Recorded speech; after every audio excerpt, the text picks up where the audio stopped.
մի բան պետք է հավելեմ, Ժորժ ջան, մենք ինձ թվում է այդ պարգևավճար բառը, որը դարձել է հատկապես մամուլի համար, չգիտեմ, ինչ-որ մի մեծ, ինչ-որ քննարկման թեմա, ես ստիպված պետք է անդրադառնամ սրան, եւ պարոն Պողոսյան դες էլ պետք է ասեմ, որովհետեւ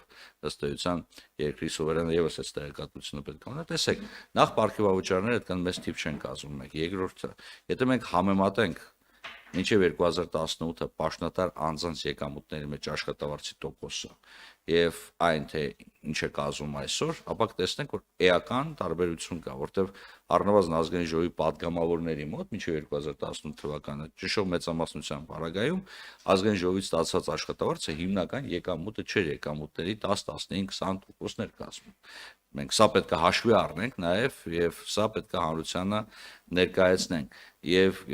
եթե պարգևավճար բառն է, որ մեր շփոթության մեջ է գցում, ըստ էության սա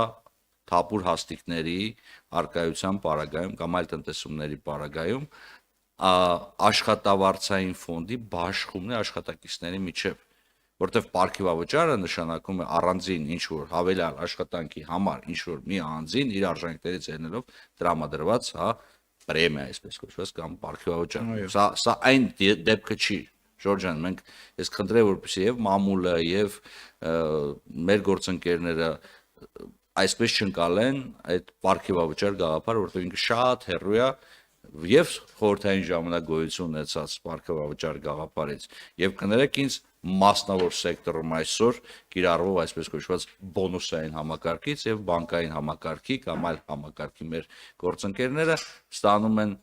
բոնուսներ, որոնք շատ ավելի մեծ են, քան